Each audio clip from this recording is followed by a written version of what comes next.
Our next guest has given us award-winning horror comics, shown us the darker side of the Dark Knight, and now he's giving the Sandman some bad dreams. Here to tell us about the Sandman Universe Nightmare Country, James Tynion IV. Welcome, James. Thanks so much for having me. So, you've been writing comics for a while. Is it true that Sandman is the whole reason you wanted to write comics in the first place? That's 100% true. I would not be standing here today if not for Sandman. This is the series I found when I was a teenager that opened my eyes up to what the comic book medium could do, and the work of Neil Gaiman has shaped my work in so many different ways, and it all started with Sandman. It's so cool that you now get to actually, play around in that universe. Absolutely. So tell us, what's the pitch? What is the Sandman Universe Nightmare Country all about? Oh boy, I think that what I wanted to do with Sandman Universe Nightmare Country is I wanted to tell a horror story. And the early arcs of Sandman are very, very drenched in horror.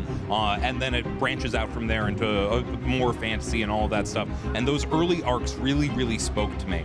And what spoke to me the most is that even though it's like this very fantastical world, it was very much rooted in the real world, and it felt very visceral and of the moment. So we live in a very visceral time, and there are a lot of nightmares walking this country that have no fantasy to them, and I wanted to do something that spoke to all of that and could look some very uncomfortable stuff in the eye, because that is what the original Sandman series taught me to do. Who is the villain, and is it the person with the mouth for eyeballs that we see all over the place?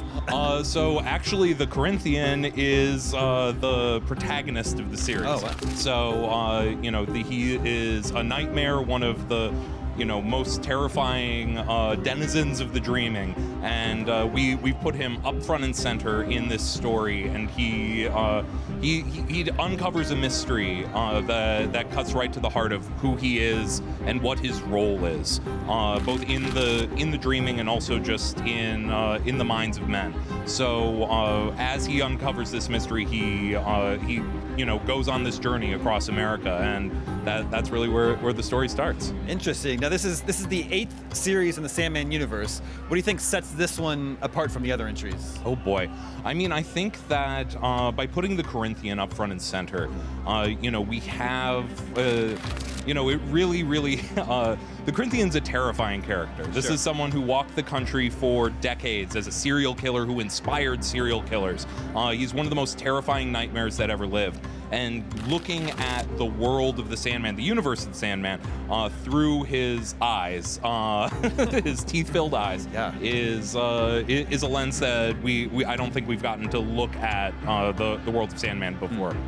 Does it help to read any of the other entries in the Sandman Universe series, or is Nightmare Country completely standalone? So it absolutely builds on all of the incredible work that's come before, but I wanted to build this series in a way that if you have never read a Sandman book before, that you could walk in and we're going to tell you everything you need to know. We're going to give you all of the context you need to understand what the Corinthian is, what the dreaming is, and why you should love the Sandman mythos. And hopefully, if you're coming into this, maybe you've read my other horror titles and this is your first entry in the Sandman universe, or you've read them all and you love it. And I want this book to be for everyone.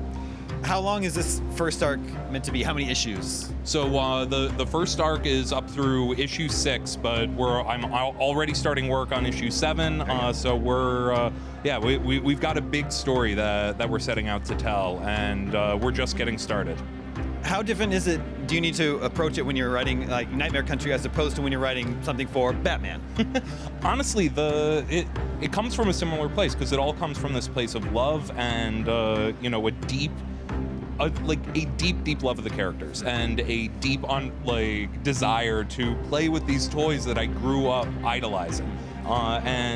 So honestly, when I stepped off Batman last year, I thought I was sort of stepping away from anything other than my own creator-owned works. But then when Chris Conroy at DC reached out to me and was like, "Hey James, I want to have a conversation with you about the Sandman universe," and my mind exploded, because in 10 years of working at DC Comics, those are the toys that I most desperately wanted to play with that I never got a chance.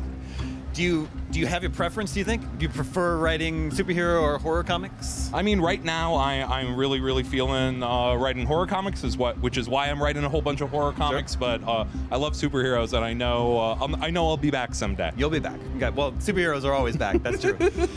So Sandman is getting its first TV series on Netflix very soon. Is there any opportunity for that to connect to Nightmare Country in some way? Well, the exciting thing is that this first season of Sandman seems to be, and this is just me picking it up. I don't have it. I don't have it inside track, but it seems to be adapted from the first few arcs of the Sandman, which is where we are introduced to the Corinthian in the original series. So people who watch this first season, I think, are going to be able to follow that directly into this comic in a really great way, because you're going to meet all of the key characters who really play a central role in this series. Interesting. Well, Sandman's new to me. I think it's finally time. You got the Netflix series. I'm going to watch that, and I think it's finally time for me to dive into the comics. So I look forward to checking out Nightmare Country. Thank you so much for coming by the IGN balcony. Thank you so much for having me.